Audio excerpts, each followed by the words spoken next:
De um homem morto a tiros, é isso?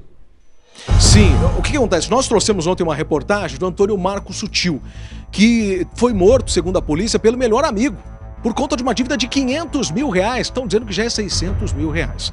Isso aconteceu no início do ano passado. Qual que é a novidade? Nós trouxemos ontem a família pedindo por justiça porque das 4 pessoas envolvidas com o crime, uma segue foragida, que é o Luciano. O Luciano, inclusive, está escondido no Paraguai. Ele que falou isso pra gente.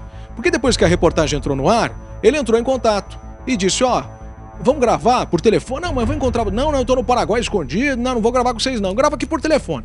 E foi contando o crime e dizendo que, na verdade, a casa onde aconteceu o crime é da ex-esposa dele. E que quem invadiu a casa foram os parentes do Antônio Marcos. E agora tá uma disputa na justiça para saber, afinal de contas, de quem é essa residência que tá passando. Tem piscina, uma residência bonita. Uma disputa lá em Piraquara das grandes com uma morte de pano de fundo. Veja na reportagem. Um homem que não esconde o crime que cometeu. Foi eu que matei ele, entendeu? Quem fala é Luciano Alice Ferreira, foragido há quase 1 ano e meio por assassinar Antônio Marcos Sutil. O crime foi em março do ano passado e teria ocorrido por conta de uma dívida superior a 500 mil reais.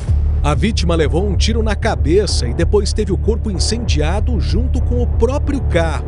Segundo a polícia, Luciano planejou todo o crime para não ter que pagar o que devia a Antônio Marcos. Agora, no entanto, Luciano afirma que a história não é bem assim. Ele invadiu a casa armado e eu e meu cunhado, que está preso lá no Rio de Janeiro, tomamos a arma dele e eu dei um tiro nele, entendeu? Foi eu e ele. Falou assim, cara, taca fogo porque a gente não sabe o que vai acontecer por causa das digitais. Esse era o nosso medo, entendeu? Quem também quebrou o silêncio foi Jéssica, ex-esposa de Luciano e apontada pelo Ministério Público como comparsa no assassinato.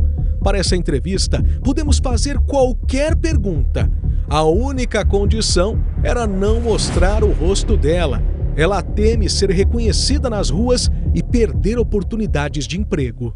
Eu não estava na casa, eu estava no mercado. Eu voltei para casa 5 horas, 4h40, 4h50, para pegar os meus filhos na escola e ir para casa. Então eu não estava, eu não sei como foi, o que foi. Essa imagem que mostra a Jéssica comprando uma garrafa de álcool no dia do crime deixou a polícia com a pulga atrás da orelha.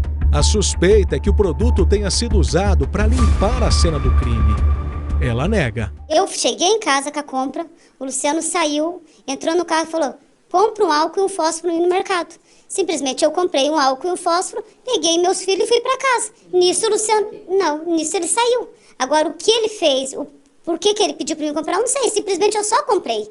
Tanto Luciano quanto Jéssica negam que existisse uma dívida de 500 mil reais com Antônio Marcos. A mulher afirma que nunca soube de nada. Já ele admite já ter feito alguns negócios com a vítima. Ele morreu porque eu tinha uma dívida com ele, mas não era dívida de casa. Ele queria receber um carro, a dívida do carro. E aí ele mostrou a arma. Nisso que ele mostrou a arma, eu já pulei nele, eu esperei, porque assim, ele era agiota. Na última reportagem sobre o caso, a família de Antônio Marcos afirmou que Jéssica tem tentado reaver a casa onde o crime aconteceu. Hoje, o imóvel está ocupado por pessoas próximas à família da vítima. Esse imóvel ele foi adquirido por Marcos de terceiros e o Marcos ele detinha procuração desses terceiros para realizar a venda desse imóvel. Então a Jéssica, enquanto foragida, ela contratou uma advogada e essa advogada ajuizou várias ações reivindicando a posse desse imóvel, todas de maneira irregular. Tanto é que ela procura esses antigos proprietários do imóvel, se apresenta como compradora desse imóvel e diz que está tudo certo com a compra e venda do imóvel, até mesmo ocultando a morte de Marcos. E os herdeiros, acreditando ali, passando boa fé para o negócio, acaba transmitindo esse imóvel para o nome da Jéssica. Jéssica, no entanto, acusa os parentes de Antônio Marcos de invasão. Simplesmente eles me escurralaram de lá que nem um cachorro velho. Eles entraram na casa e eles fizeram um arrastão. Eles roubaram joia, eles roubaram roupa, eles roubaram tudo que tinha na casa, eles roubaram. Principalmente as documentação que tinha lá. Foi assim que eles conseguiram ter acesso à casa. Não tem nada de dívida da casa. Foi quitada muito rápido. Ali foi trabalhado, foi pagado. A gente tinha que pagar R$1.000 por mês. A gente conseguia o dinheiro. A gente sempre pagou a mais. Eles já tinham ciência que o imóvel tinha sido vendido, que o Antônio Marcos tinha feito essa venda para a senhorita Jéssica. E eles já estavam preparando a documentação para a transferência desde 2020, que apenas não foi transferida por uma questão financeira. A Jéssica não tinha condição financeira de fazer a transferência naquele momento. O que acontece é que com a morte do senhor Antônio Marcos, né, a procuração pública que ele tinha já não tinha mais validade. Então, teria que ser feito um novo contrato, uma nova documentação para que pudesse realmente formalizar essa transferência, né? Ou seja, tudo sendo feito dentro da legalidade. Tudo sendo feito dentro da legalidade, exatamente. Sobre o assassinato, a polícia apontou 4 pessoas envolvidas com o crime. Luciano, Jéssica, Emerson Marçal Rodrigues, que está preso, e Leandro Marçal, morto no ano passado num acidente de trânsito. Jéssica chegou a ser presa, mas hoje responde ao processo em liberdade. Já Luciano é o único foragido. Tô escoltando o Paraguai, por isso que eu não caí. Por que você não se apresenta, então, para cumprir essa pena? Cumprir o que você fez? Aí que tá, o irmão dele é polícia. Não é só questão, eu vou me apresentar na época, eles queriam que eu me apresentasse, mas eles iam me matar. Você sabe como que é a polícia militar? Eles matam 3, 4 todo dia. Você tem medo de morrer? Exatamente. Enquanto Luciano afirma que só vai se entregar quando tiver a integridade física garantida pelas autoridades, Jéssica diz que quer retomar a vida e ter a casa de volta. Eu sigo a minha vida e ele segue a dele. Eu só quero o que é meu de direito. E a casa não está em negociação, a casa foi quitada. Ali foi quitada. Disputa judicial pela residência onde aconteceu o crime, Paulo. E aí aquele negócio, cada lado afirma, olha, eu tenho documentos que comprovam que a casa é minha. Não, a casa é dos herdeiros e estão aqui de direito. Uma briga, mas que é aquele negócio. Nós temos ainda uma pessoa que é apontada pela polícia. Aliás, ele admite, né, Paulo? Ele admite que matou mesmo, claro, alega legítima defesa, mas de qualquer forma, parece que está longe, parece que diz que está no Paraguai. Tá, eu tenho algumas perguntas.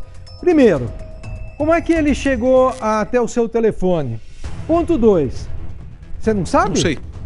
Não sei. Inclusive, no ano passado, ele também fez a mesma coisa, ele ligou no telefone pessoal do Thiago Silva, nosso colega aqui da RIC TV. E deu as mesmas versões. Dessa vez, claro, falou da casa. Não sabemos também. Tá, outra coisa. Com o que eles trabalhavam? Porque a gente olhando ali a casa, me parece uma casa bacana, né? Sim. Eles trabalhavam com o quê? Para que conseguissem adquirir essa casa? Não tem essa informação. O que eu sei é que o Luciano, ele na verdade tinha muitas dívidas, realmente. O que a investigação sustenta é que ele não tinha um emprego fixo. Tanto que ele recorria muito ao Antônio Marcos, que a família diz que ele não era agiota, só que o outro lado da história sustenta é que na verdade ele sim emprestava dinheiro, pegava o dinheiro de volta com juros. Então, enfim. Para finalizar, vê se eu entendi muito bem, ele já estava com a arma, ele comumente usa a arma é legalizada? Porque eu fiquei na dúvida, mas como é que é isso? O que aqui na verdade é uma disputa de versões, né?